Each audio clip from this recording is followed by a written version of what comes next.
I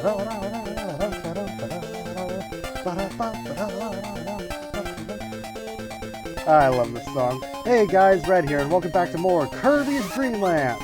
Last time, we fought two pretty recognizable bosses for the Kirby series, and got the first two pieces of the sparkling... Well, not pieces, but we got the first two sparkling stars back. This time, we'll be heading into Stage 3, Flow Islands, which is your pretty typical beach stage filled with aquatic enemies and, of course, water. This little squid guy right here is a squishy. He just moves around and does squid things. That right there, I don't know the name of this guy, but he likes to fire out beam attacks. But he's pretty ridiculous. And, oh, I guess you can't suck him up. But you should be able to take him out. Yeah, you can take him out with a star bullet like normal. You'll need to look out above in this stage because exploding coconuts. You'll find a lot of those in this stage, and you'll need to watch out. That little fish right there is a blipper. Fish! He'll try to jump out of the water. In the last episode I said there was an attack that the Waddle Doos like to do, but we didn't see that one doing it. It's this. They like to do the beam attack as well. Oh, I'll get to this time. Ah! Well, he did get me. I need to look out for a Shotzo underwater. Is it a submarine? This guy right here is called a coner. His shell is shaped like a cone. Ah! I actually didn't see him coming. Yeah. And if we want to take a moment, I want to take a moment to listen to the music here.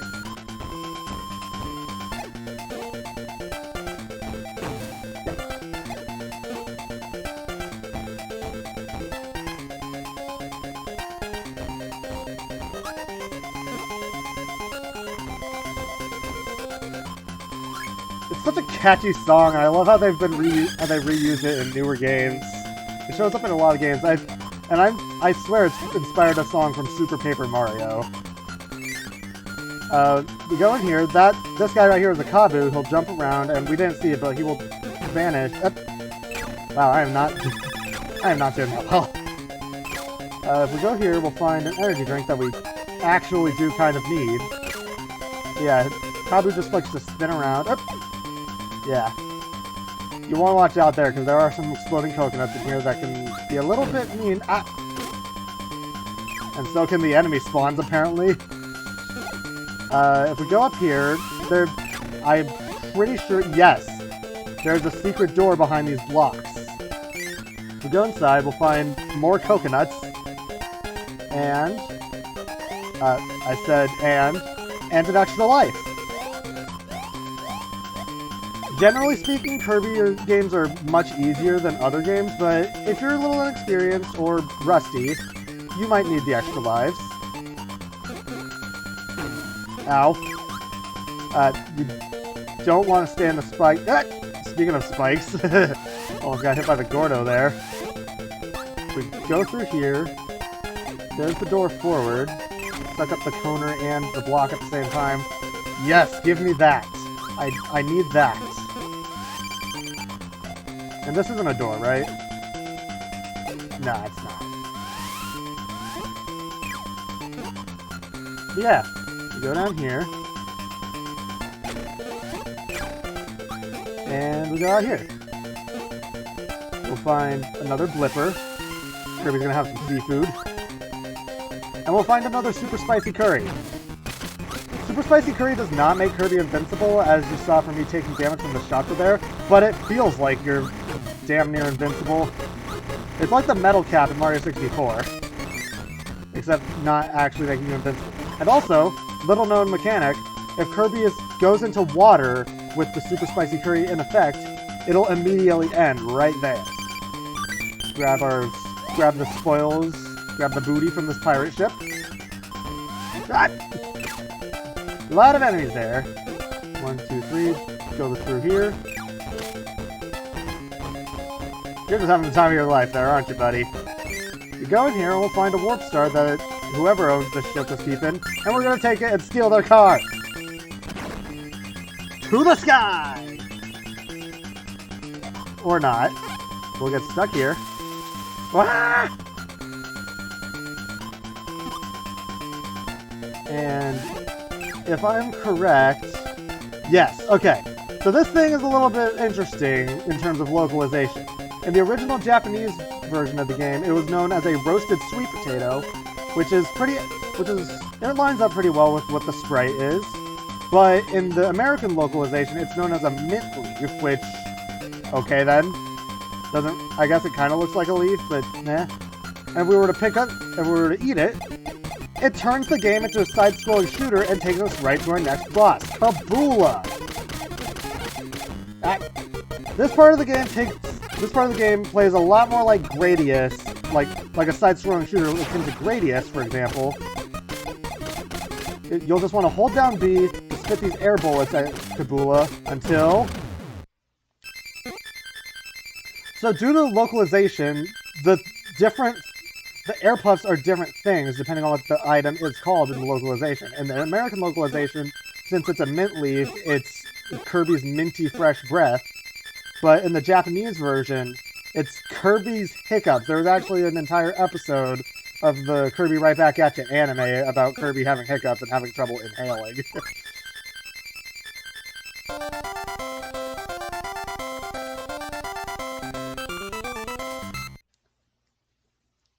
On to stage 4, Bubbly Clouds.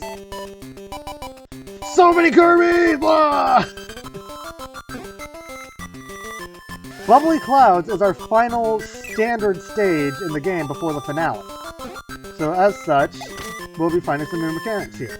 So the guy that I just killed there was, I believe they're known as a Dizzy.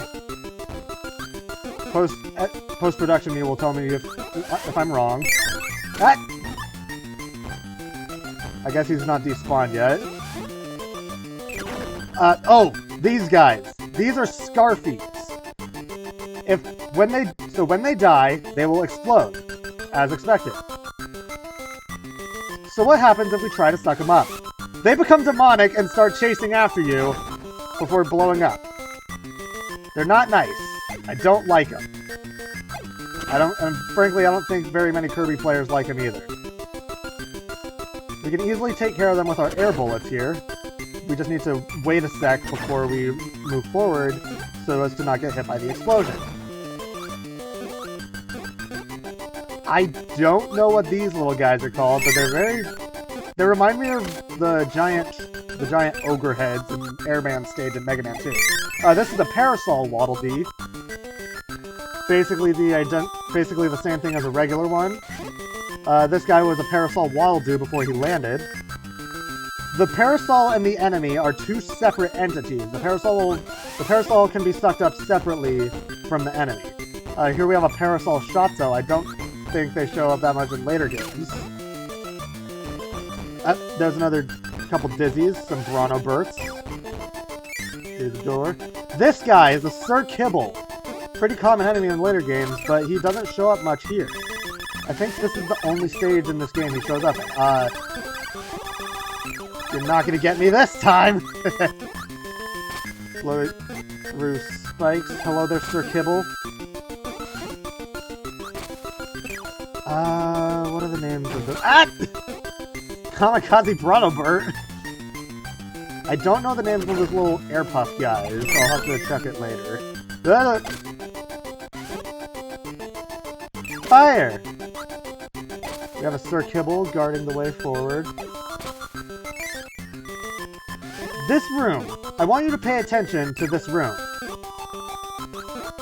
So if we go up here... Ow. Hi there, Dizzy.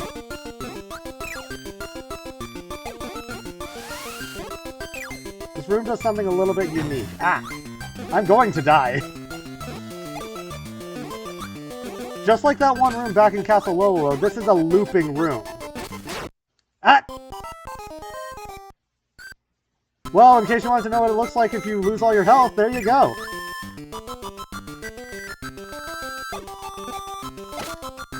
Give me, like, just a sec to get back to where we were.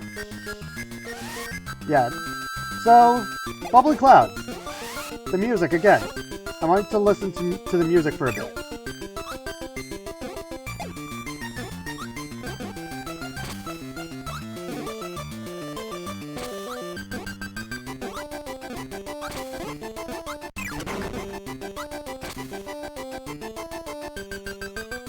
This is, to my knowledge, this is the only song in the game with a time signature of 3/4, otherwise known as waltz time.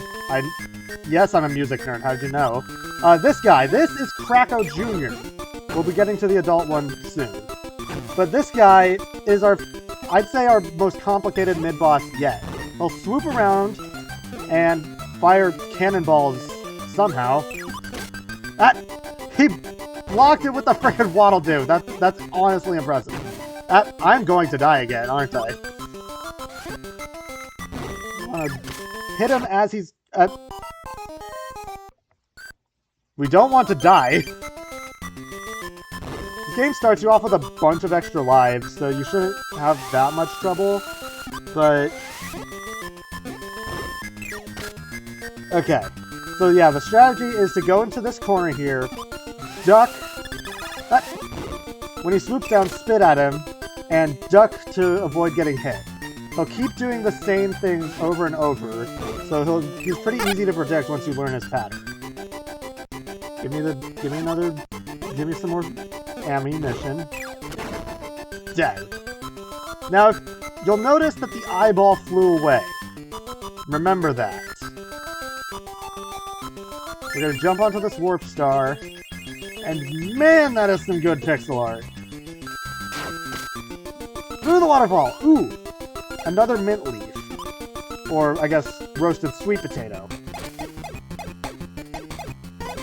Personally, I feel like in this game, the sweet potato is a lot more accurate. The mint leaf does show up in later Kirby games, mainly Kirby Fighters, but they actually make it look like a mint leaf in that game, as opposed to just keeping the original sprite. I don't actually know that's a mint! So, hello, spikes. I don't want to touch you. You're gonna make Kirby pop like a balloon. And we have another item. We have another super spicy curry. I believe that is every non-invincibility item in the game, barring the microphone. And we just saw the microphone earlier. So this room is very tall and very long, or at least long compared to most rooms in the game. We're already at the top.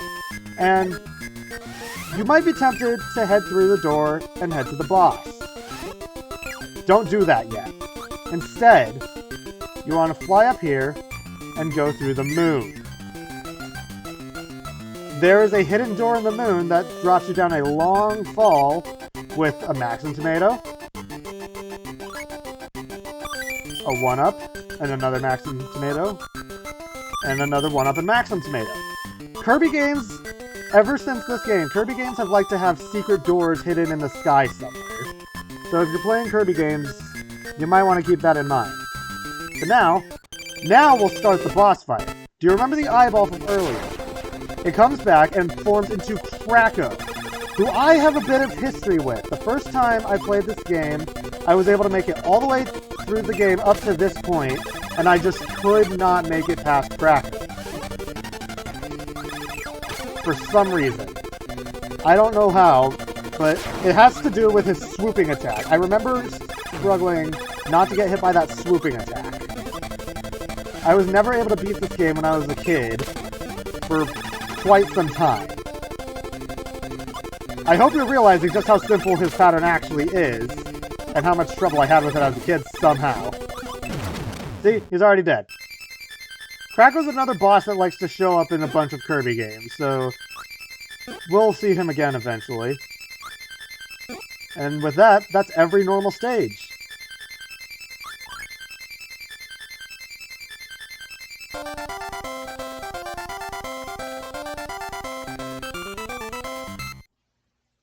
Next time on Kirby's Dream Land, we'll be tackling our final stage of the game, Mount DDD.